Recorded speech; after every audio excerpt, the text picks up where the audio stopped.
welcome to my YouTube channel. If you are a new viewer, kindly subscribe to my channel and turn on notification bell for more updates and breaking news. Thank you.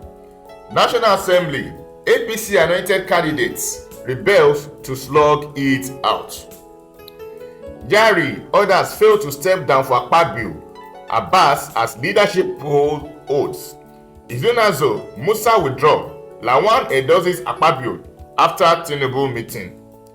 Ahead of today's inauguration of the 10th National Assembly, President Asiwaju Bola Ahmed Tinubu on Monday mobilized support for Senator Godswill Akpabio, who is contesting the Senate presidency.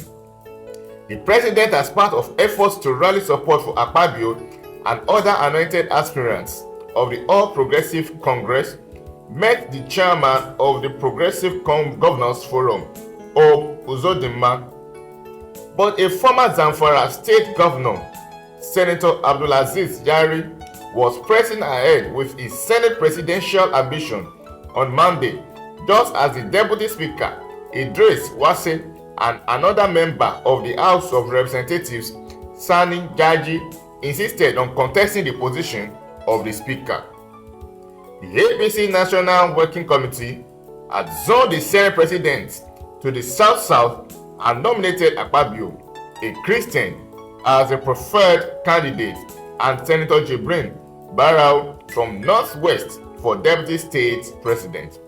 Similarly, the party nominated Tajuddin Abbas of Kaduna Northwest for Speaker and Benjamin Kalu, Abia Southeast, for Deputy Speaker. Despite the insistence of the aggrieved aspirants to contest, the APC on Monday expressed confidence that its Akpabio would emerge through a consensus. Uzodinma revealed this to journalists after meeting President Bola Ahmed Tinubu following a Democracy Day ceremony held at the forecourt of the presidential villa.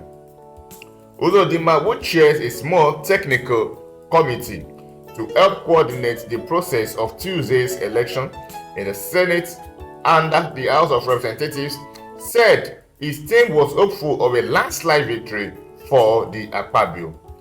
Asked about the likely success rate for the Senate President contender, Uzodinma said, "Well, to be frank, substantially, for a substitute consensus, by the number of people and by the effort we had put in place, it is our hope that tomorrow it might even be a consensus event. Anyway, some governors are still backing Akpabio.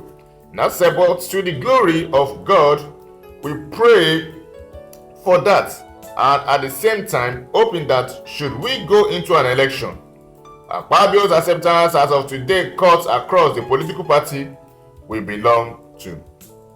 In other political parties, there are also some senior minds who are interested in the development and progress of Nigeria. We also understand the need to safeguard democracy as being practiced in Nigeria today, and they are in sync with our preferred candidate." Uzodinma added that his committee had achieved substantial progress in collaborating with the outgoing Senate President, Ahmed Lawan, adding that the latter would work for the emergence of the preferred candidates of the party. There were also indications on Monday that Lawan had endorsed Akpabio for the Senate presidency after a meeting with President Asiwaju Bola Ahmed Tinubu.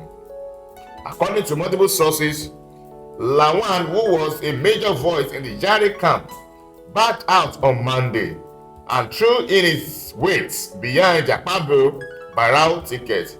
Lawan, in a meeting with President Asiwaju Bola Ahmed Tinubu, Akpabio Barrow, the chief of staff to the president, Femi Gbajamiamila, and some governors endorsed the candidacy of Akpabio as the Senate president. Meanwhile, the Director General of the Stability Group, Ali Ndume, stated that Senators Kalu and Uzonazo, who were major contenders, had also stepped down and endorsed the Akpabio Barrow ticket. Ndume also noted that Akpabio met with 15 senators-elect from the Southeast, where the duo reportedly stepped down and endorsed his candidacy alongside their colleagues. Dume added that former governors from the north who hitherto refused to support Akpabio had also made a U-turn and had given the candidacy their nod. He listed Danjuma Goje, Aliu Wamako, Adamu Alero, and among others who were now on the side. The Stability Group DG added that Sani Musa, who had coveted the position of the Deputy President of the Senate, had also stepped down and endorsed Jibrin Barau Jare Kalu ticket. Meanwhile, an aide to Senator Kalu Emekanwala said his principal had not stepped down for Akpabio as he had just been made the Deputy Senate President to run with Yari. Nwala said, Inshallah, Senator Kalu is Yari's Deputy Senate President and none of them had stepped down. If we have, it will be breaking news by now. So anyone who is purporting such a story is just lying. How can someone who has the majority of the lawmakers on the side step down for anyone? It's not possible. It's also said, I cannot categorically state that he has stepped down for anyone, but I know there has been a lot of pressure mounted on him to step down. Similarly, a source close to Senator Musa also stated he had withdrawn his support for Yari's group but had yet to give credence to the Akpabio's faction. The source stated that as a party man, he had withdrawn support, but he preferred to maintain neutrality. The source stated Senator Musa has backed down his support for the Yari ticket, but will not support the Akpabio team. He would rather prefer to be neutral than give them his vote. Meanwhile, the National Assembly has been agog with activities preparation for the 10th Assembly inauguration, which is scheduled for today, Tuesday, June 13, 2023. Lawmakers-elect, comprising 109 senators-elect and 360 members-elect, will be officially sworn in respectively to mark the commencement of the 10th Assembly. Ahead of the inauguration, lawmakers-elect have been accredited and have been assigned to their offices. The accreditation of lawmakers, which started on Sunday at rooms 231 and 224 of the Senate wing, is expected to end on Monday night. Still in preparation, the temporary galleries of both chambers are being prepared for the lawmakers ahead of the D-Day.